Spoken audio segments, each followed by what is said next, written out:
नमस्कार साथियों, मैं सोमनाथ मंडल अपने YouTube channel quick education hub में आपका बहुत बहुत स्वागत करता हूं। आज आपको इस वीडियो में दीक्षा पर चल रहे ऑनलाइन ट्रेनिंग की JHTPT इंटरमीडिएट कोर्स 2 के बारे में जानकारी दूंगा। तो यदि अभी तक हमारे चैनल में नए हैं तो चैनल को सब्सक्राइब करें एवं बगल के बेल आइकन को भी क्लिक करें, जिससे मेरे हर वीडियो का नोटिफिकेशन आपको तुरंत मिल जाए।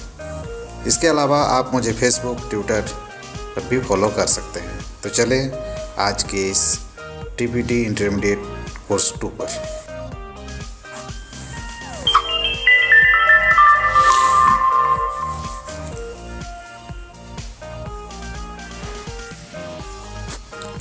आइए इस TPT कोर्स जिसमें एक अगला आकलन है पठन की प्रक्रिया को सहारा, तो उसे बनाने का प्रयास करते हैं। जैसे ही हम इसके आकलन को देना प्रारंभ करेंगे, हमारे सामने पहला प्रश्न कुछ इस प्रकार का होगा। पहला प्रश्न है, कुशल पाठक नीचे दी गई कौन सी नीतियां अपनाते हैं? आप एक से अधिक विकल्प का चुनाव कर सकते हैं।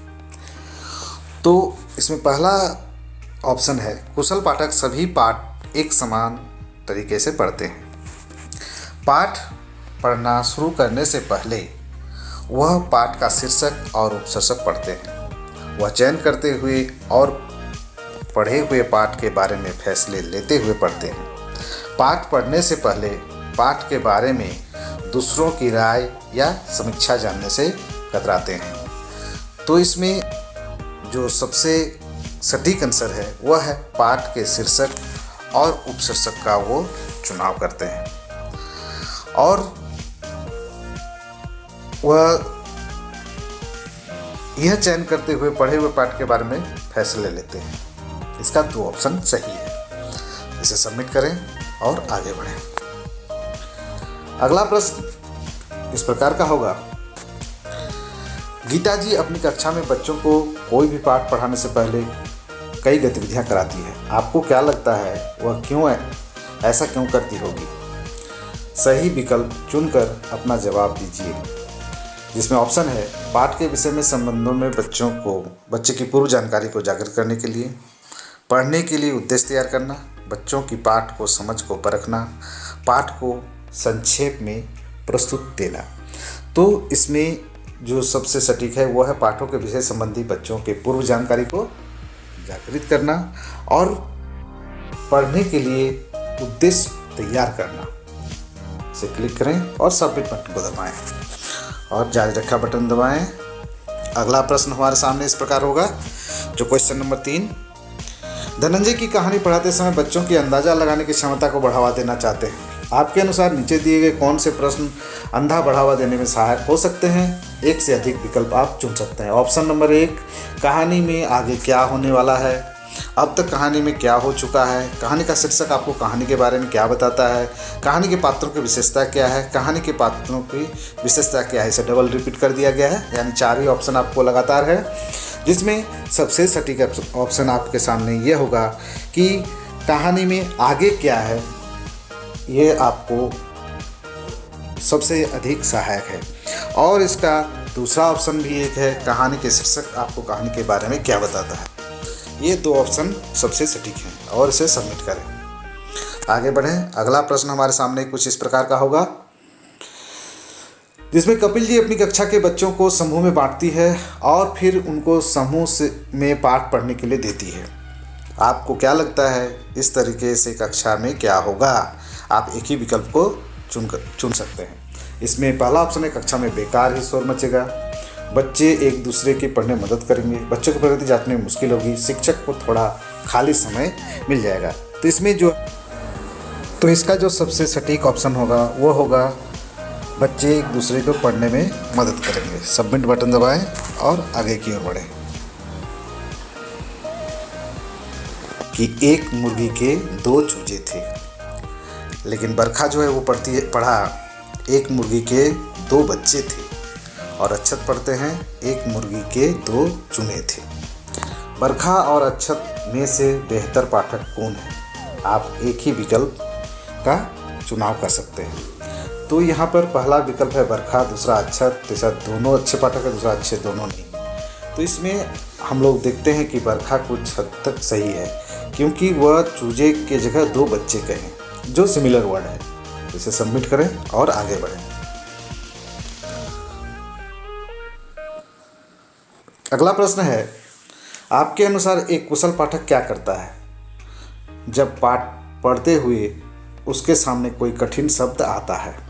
आप एक ही विकल्प चुन सकते हैं।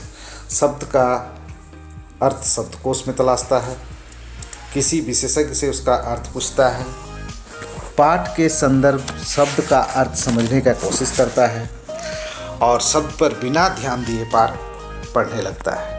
तो इसका जो सबसे सटीक ऑप्शन है वह है पाठ के संदर्भ में शब्द का अर्थ समझने की कोशिश करना। यानी पाठ को हम लोग पढ़ते जाते हैं और उसी क्रम में उस संबंधित शब्द के अर्थ को समझने का प्रयास करते हैं। सबमिट करते हैं और आगे बढ़ते हैं।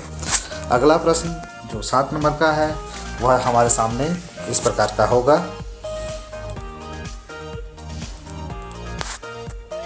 पक्षियों पर जानकारी पूर्ण पाठ पढ़ने के बाद में से किस तरह का ग्राफिक ऑर्गेनाइजेशन इस्तेमाल कर सकते हैं? आप एक से अधिक विकल्प चुन सकते हैं। कहानी का खाका तैयार करना, चरित्र का खाका तैयार करना, अवधारणा का खाका तैयार करना, समय रेखा, फ्लो चार्ट। तो इसमें 2 चीज़ तैयार कर सकते हैं, कहानी का खाका और चरित्र का खाका। तो सबमिट करते हैं और आगे बढ़ते हैं। अगला प्रश्न हमारे सामने होगा इस तरह का, जो प्रश्न संख्या 8 होगा। इनमें से कौन कौन से सवाल विद्यार्थियों को कहानी और स्वयं से जुड़ाव बनाने में मदद करेंगे?